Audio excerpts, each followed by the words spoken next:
नमस्कार दोस्तों। पाकिस्तान जो आतंकियों की सरजमी बना हुआ है, जिसे अपने लोगों की चिंता नहीं है, आतंकवादियों ने वहां के पाकिस्तान के लोगों को भी परेशान कर रखा है। वो अब भारत के साथ साथ, भारत में आतंकवाद फैलाने के साथ साथ अफगानिस्तान में भी अव्यवस्था का कारण बनता जा रहा है।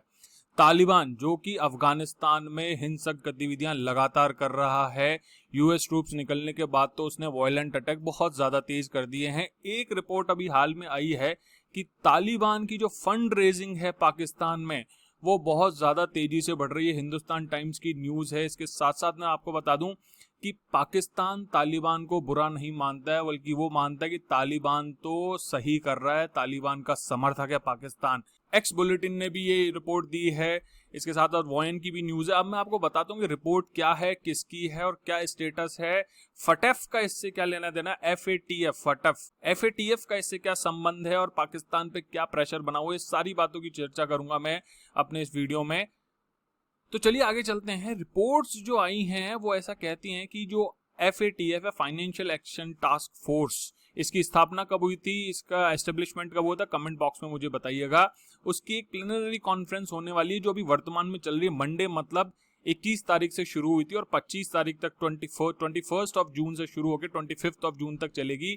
उसकी कॉन्फ्रेंस के दौरान ही ये रिपोर्ट्स आई हैं। ये दो, जर्मनी की एक संस्था है उसकी रिपोर्ट है और एक इंटेलिजेंस की रिपोर्ट है कि तालिबान की जो फंड रेजिंग है, अफगान का जो तालिबान है वो पाकिस्तान में बहुत ज्यादा बढ़ गया। पाकिस्तान में किस जगह पे बढ़ा है मैं ये बताऊंगा। इसके साथ साथ मैं बता दूं कि अफगानिस्तान में 1990s के दौरान तालिबान ने बहुत ज्यादा ब्लडशेड किया है, बहुत ज्यादा हिंसक गतिविधि, बहुत सारे लोगों को मारा, महिलाओं के अधिकार समाप्त कर दिए और इस्लामिक रूल सिस्टम लिया था। और हाल ही में मैंने 2 न्यूज कवर की थी जिसमें तालिबान का कहना ही ये था कि अफगानिस्तान की शांति का एकमात्र उपाय है कि इस्लामिक सिस्टम वहां लागू कर दिया जाए। रिसेंट रिपोर्ट में ये भी बताया कि बलूचिस्तान जो पाकिस्तान को पसंद नहीं करता है, वहां पर ये जो तालिबानी लोग हैं बिल्कुल टिपिकल तरीके से, स्मार्ट तरीके से लोगों से चंदा इकट्ठा कर रहे हैं और ये अपस्विंग में, अपस्विंग का मतलब बहुत ज्यादा तेजी से वहां बलूचिस्तान में इसकी जो फंड रेजिंग है वो बढ़ रही है। आप VOA है जो इंटरनेशनल ब्रॉडकास्टर, VOA ने यूएस के माध्यम से कई सोर्सेज और आई विटनेस बताए हैं कि बलूचिस्तान में तालिबान वहां से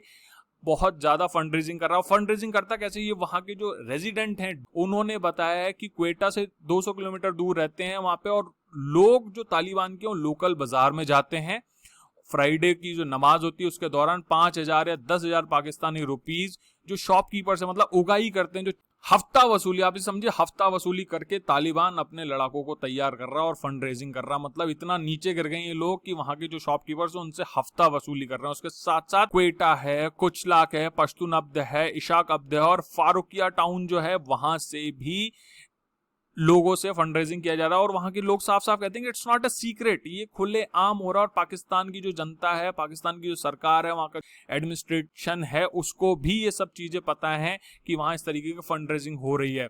आप ये देखिए तालिबान फ्राइडे नमाज के बाद किस तरीके से फंड रेजिंग करता है। वो कहते हैं कि अगर if someone cannot go for जिहाद और holy war, he should support the Taliban financially. कोई अगर जिहाद या फिर होली वॉर, शुद्ध या फिर पवित्र युद्ध में नहीं जा सकता तो उसे तालिबान को आर्थिक रूप से सपोर्ट करना चाहिए। इस तरीके से कह के वो अपनी उगाही और हफ्ता वसूली करते हैं। इसके साथ साथ आपको मैं बता दूं कि फटफ की जो वर्चुअल प्लेनरी मीट है, मैंने आपको बताया 21 से 25 जून पे होने वाली है और अभी वर्तमान में पाकिस्तान ग्रे लिस्ट में बना हुआ है। टोटल 42 उसके पास टारगेट्स थे, जिसमें कि उसने भी 32 तक बेटर पोजीशन लाई, लेकिन बाकी 10 जो पोर्शन है उसमें कम रह गया। जून 2018 में पाकिस्तान को ग्लोबल वॉचडॉग ने ग्रे लिस्ट में शामिल किया था। इसके साथ साथ मैं बता दूं कि यद्यपि लश्कर-ए-तोयबा जैसी जो संस्थाएं हैं उनका जो फंड रेजिंग है वो तो कम हुआ है, परंतु एक्सपर्ट्स हैं, जो इंडियन एक्सपर्ट्स हैं या फिर जो फॉरेन एक्सपर्ट्स हैं, जो जियोपॉलिटिक्स एक्सपर्ट्स हैं, उनका साफ साफ कहना है कि अफगानी जो तालिबान है उसकी फंड रेजिंग में कोई खास कदम, उसकी फंड रेजिंग को रोकने के लिए कोई खास कदम नहीं उठाएगा। और खास तौर पे हक्कानी नेटवर्क जो कि पाकिस्तानी मिलिट्री के साथ बहुत क्लोज संबंध रखता है, और इसी के कारण आप ये समझिए कि अभी वर्तमान में तालिबान अफगानिस्तान में बहुत ज्यादा वायलेंट एक्ट जो है वो शुरू कर रहा है। अब इन चीजों पे ध्यान रखना होगा और फटेफ को अपनी मीटिंग में भी इन पॉइंट्स को देखना ही होगा कि क्या पाकिस्तान इस फंड रेजिंग को रोक पाता है, नहीं रोक पाता है। पाकिस्तानी रिलीजियस ऑर्गेनाइजेशन जो हैं और इस्लामिक ऑर्गेनाइजेशन है वो हमेशा से ही अफगानी तालिबान जो है उसका सपोर्ट करते आए हैं।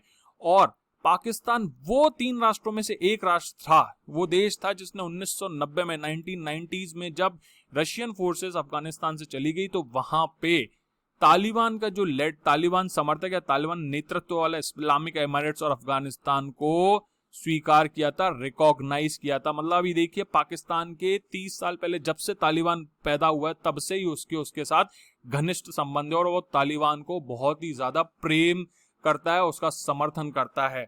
इसके साथ साथ मैं आपको बता दूं कि पाकिस्तान के जो प्राइम मिनिस्टर इमरान खान, उनको कभी कभी तालिबान खान भी क्रिटिक्स कह देते हैं, क्योंकि वो तालिबान का पूरी तरीके से समर्थन करते हैं। और लोगों का तो यहां तक कहना है कि तालिबान के चलते ही पाकिस्तान की जो आर्मी है, फंड रेजिंग है, पाकिस्तान में जो फाइनेंशियल सपोर्ट है वो मिलता है। इसके साथ साथ पाकिस्तानी प्राइम मिनिस्टर का तो ये तक कहना है कि अफगानी जो तालिबान है वो हिंसा करता रहे तो भी उसे बातचीत में लाके, वो स्टेक होल्डर है, अफगानी जो गवर्नमेंट है वो स्टेक होल्डर नहीं है, इसलिए उनको तालिबान खान या इमरान खान की तालिबान खान भी कह देते हैं, क्योंकि वो तालिबान की पूजा करते हैं, उसका बहुत ज्यादा समर्थन करते हैं। तो इसी के साथ दोस्तों, जय हिंद, जय भारत।